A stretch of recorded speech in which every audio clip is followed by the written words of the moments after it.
그런즉 나를 이리로 보낸 이는 당신들이 아니요 하나님이시라. 하나님이 나를 바로에게 아버지로 삼으시고 그 온 집의 주로 삼으시며 애굽 온 땅의 통치자로 삼으셨나이다. 요셉의 말대로 7년 동안 곡식이 풍성했어요. 쌓아둔 곡식이 바닷모래처럼 많았어요.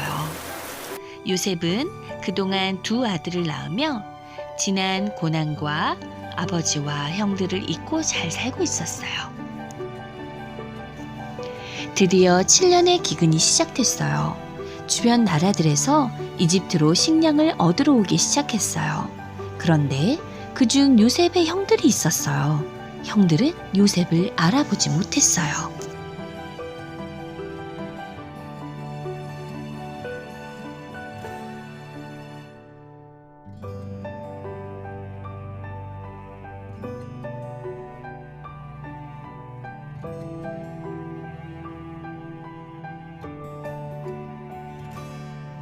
너희는 어디서 왔느냐? 네, 곡물을 사려고 가나안 땅에서 왔습니다. 가나안 땅? 우리나라의 곡물을 훔치려고 그곳에서 보낸 정탐꾼이 아니냐? 여봐라! 저자들을 당장 감옥에 가두어라! 네? 아닙니다. 저희는 곡물을 사러 왔을 뿐입니다. 우리는 한 사람의 아들들로 정탐꾼이 아니옵니다. 막내 아들은 아버지와 함께 있고 또 하나는 없어졌나이다. 에이, 왜 저희가 무슨 잘못을 했다고? 아니, 왜 저희를 그러세요? 너희들 말이 사실이라면 그 동생을 데리고 다시 돌아와라. 그럼 너희 말을 믿겠다. 그때까지 저 고양이는 우리가 붙잡아 두겠다. 형들은 아버지에게 돌아가 이 사실을 알렸어요. 요셉을 잃은 야곱은 베냐민마저 잃게 될까 반대했지만 시간이 지나 곡식이 떨어지자 어쩔 수 없이 베냐민을 데리고 이집트에 가는 것을 허락했어요. 너희 아버지, 너희가 말하던 그 노인은 잘 지내시냐? 예. 오, 이 아이가 그때 말한 그 아이냐? 네, 베냐민이라고 합니다. 그래. 하나님이 너에게 은혜 베풀기를 원하노라. 네, 잠시 방에 갔다 오겠다.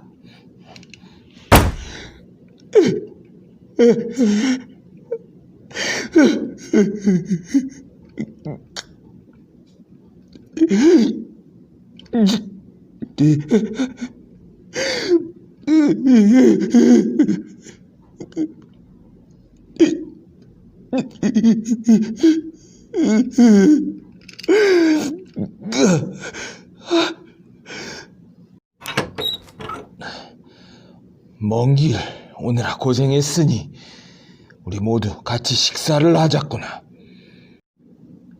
가장 어린 저 청년의 자루에 은잔을 넣어두고 내일 그들이 떠나면 다시 잡아오거라. 알겠느냐? 그럼. 요셉은 아버지 야곱이 보고 싶어서 은밀하게 계획을 세웠어요. 어찌하여 은잔을 훔쳤느냐? 내가 모를 줄 알았더냐?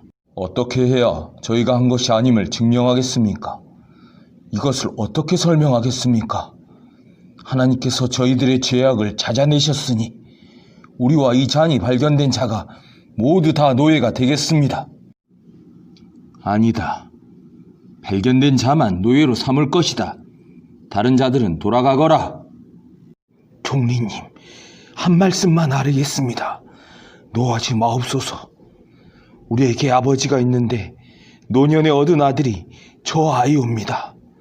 그의 형은 죽고 그의 어머니가 남긴 것은 그뿐이므로 우리의 아버지가 저 아이를 사랑합니다. 저 아이가 돌아가지 못하면 저희 아버지도 살지 않으실 것입니다.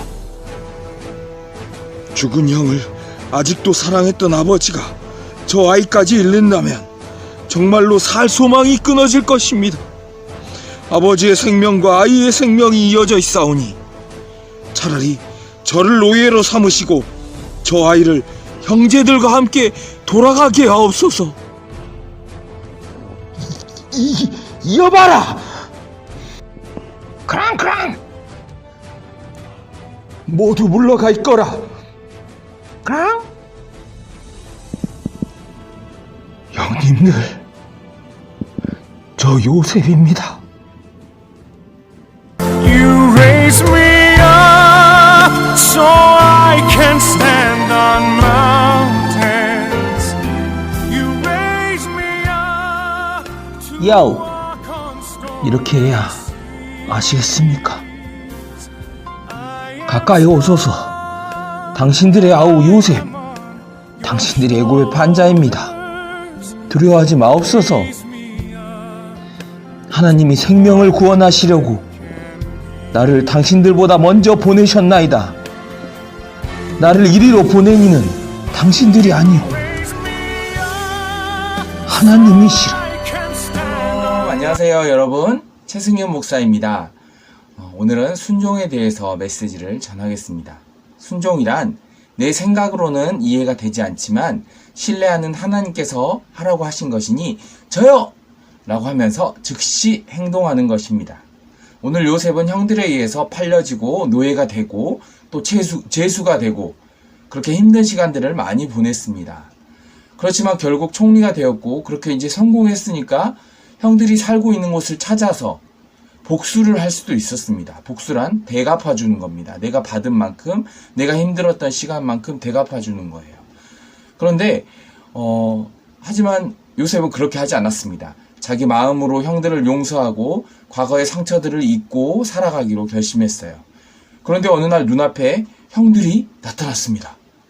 용서했다고 생각했는데 그때 받은 상처와 해소되지 않은 감정들이 요셉의 마음을 소용돌이치게 하였습니다. 혼란스럽게 하였어요. 우리들에게도 이런 상황들이 다가옵니다. 상처를 내가 묻어두고 나 스스로 잘 용서하고 이제 다시 잘 살아보려고 하는데 과거가 툭 튀어나와서 나의 발목을 잡을 때가 있습니다. 막상 만나니 용서하기가 힘든 상대방 그런 사람들을 우리는 어떻게 해야 할까요? 예수님께서 보여주신 답은 용서라고 하는 순종의 결과입니다.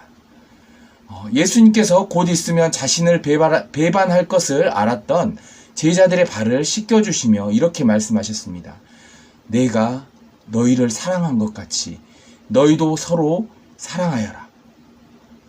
예수님께서는 십자가에 못 박히시기 전에 그 엄청난 고통 상황 속에 자신이 처할 걸 알았는데 이런 상황을 겪지 않아도 되면 그냥 지나가도 되면 넘어가게 해달라고 기도할 만큼 그 고통은 극심했습니다.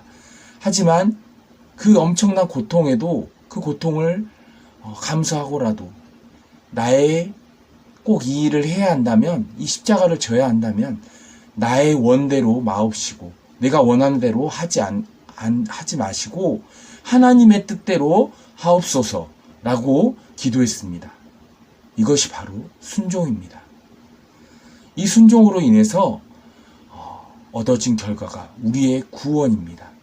하나님께서 저희를 용서할 수 있는 길이 열린 것입니다. 내 힘으로는 할 수 없는 용서, 사랑은 순종하고자 하는 그 의지를 드릴 때 이루어지는 하나님 나라의 완성본입니다. 지금 나의 배우자에게 나를 보내주신 것도 하나님이십니다. 나의 아이를 위해 나를 이 세상에 미리 보내신 것도 하나님이십니다. 나를 위해 먼저 우리 부모님을 보내신 것도 하나님이십니다. 모든 부름, 사명, 만남 모두 하나님의 의지가 배어 있습니다.